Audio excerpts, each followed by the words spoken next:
Imagine standing at the edge of the ocean at midnight. The water is black glass, no moon, no stars, just the sound of waves breathing in the dark.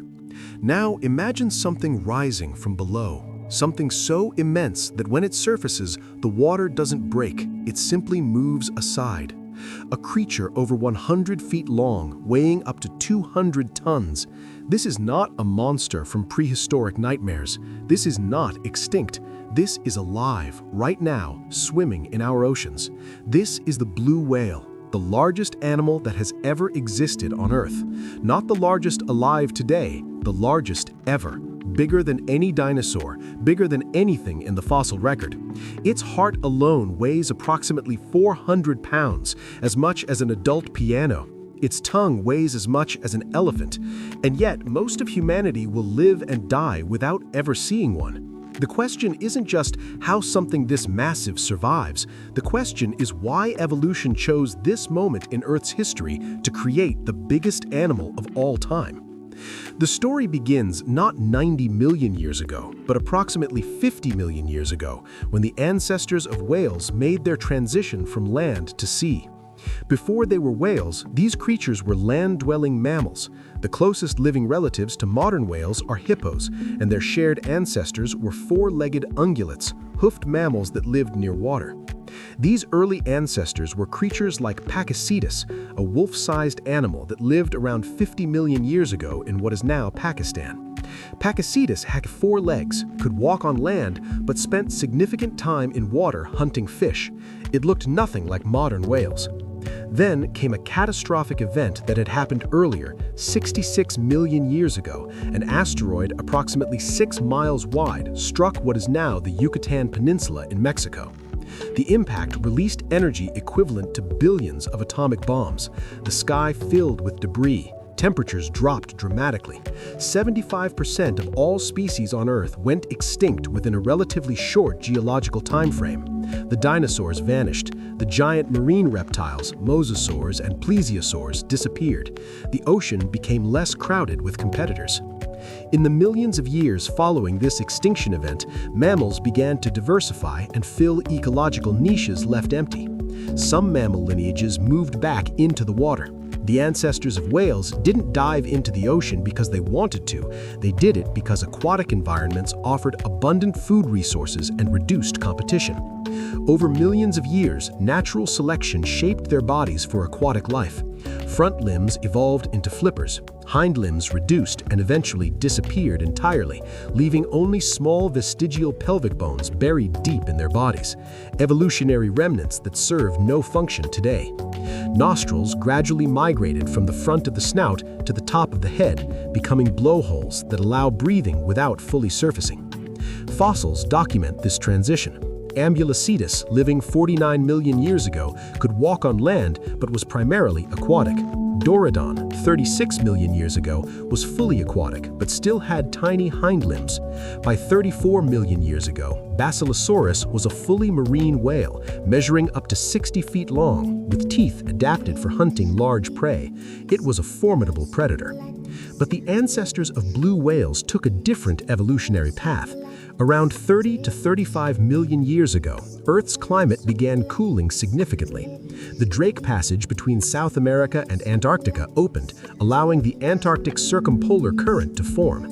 This brought cold, nutrient-rich water from the deep ocean to the surface, a process called upwelling. Where these nutrients reached sunlight, microscopic plants called phytoplankton bloomed, and feeding on that phytoplankton came zooplankton, including krill, small shrimp-like crustaceans about 2 inches long. Krill populations exploded into massive swarms containing billions of individuals. Some whale lineages evolved to exploit this abundant resource. Instead of teeth for catching individual prey, they developed baleen, comb-like plates made of keratin hanging from their upper jaws. These plates, fringed with bristles, act as filters. Baleen whales could swim through krill swarms with their mouths open, trapping thousands of krill while letting water flow out. This filter feeding strategy proved extraordinarily successful. And with this feeding method came something unprecedented: gigantism. In the ocean, buoyancy counteracts gravity. A large body can be supported without the structural limitations faced by land animals.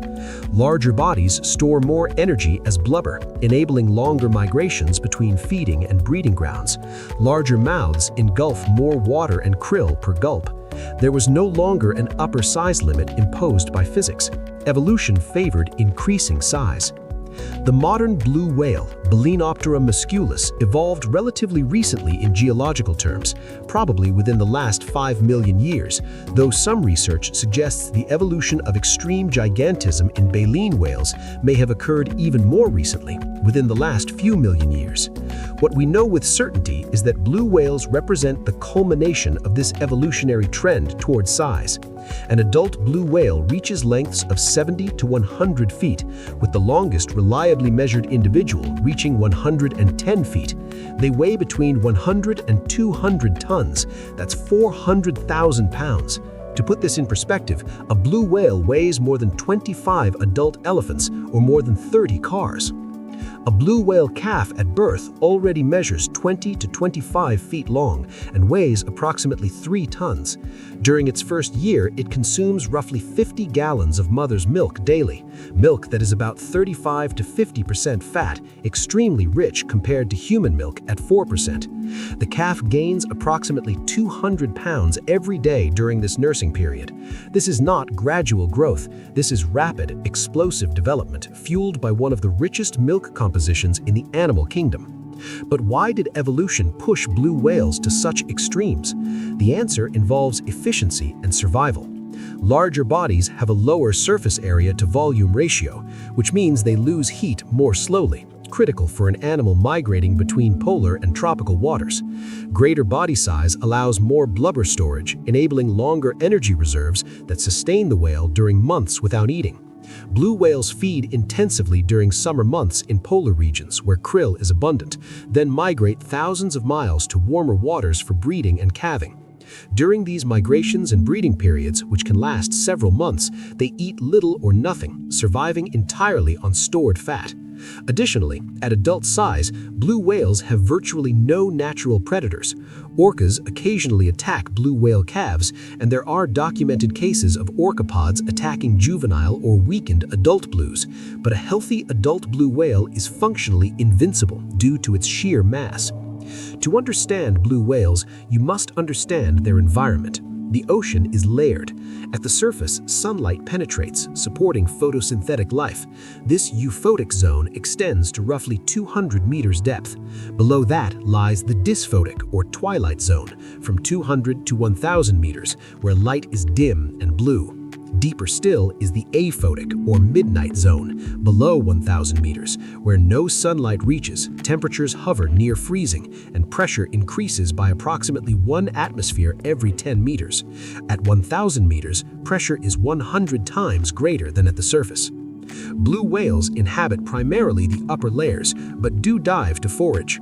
Research using digital tags has recorded blue whales diving to depths exceeding 500 meters, with some dives reaching depths of around 1,000 feet or more, though they typically feed at shallower depths where krill concentrations are highest. They can hold their breath for 10 to 20 minutes during typical dives, though longer dives have been recorded. Their feeding behavior is one of nature's most spectacular processes. When a blue whale locates a dense krill swarm, which can contain thousands of krill per cubic meter, it performs what's called lunge feeding. The whale accelerates towards the swarm, then opens its mouth to an angle approaching 90 degrees, far wider than any terrestrial animal. The lower jaw drops and rotates outward. Simultaneously, the ventral throat grooves, accordion-like pleats running from the chin to the navel, expand dramatically. In a single gulp, the whale can engulf up to 70 tons of water mixed with krill. That's approximately 10,000 to 16,000 gallons. The body transforms. Its throat and belly balloon outward, sometimes doubling the whale's girth. This creates enormous drag, and the whale decelerates rapidly. Then the mouth closes. The massive tongue, weighing up to 3 tons, presses upward against the baleen plates. Water is forced out through the baleen, while krill are trapped on the inside by the bristled filters. The whale then swallows the concentrated krill. This process is repeated dozens of times per day during feeding season. Lunge feeding is energetically expensive. The whale must accelerate its massive body, overcome the drag of engulfing tons of water, then process that water. Research has calculated that lunge feeding is one of the most energetically costly feeding behaviors in the animal kingdom. This is why blue whales feed intensively only during certain times of the year when krill density makes the energy expenditure worthwhile.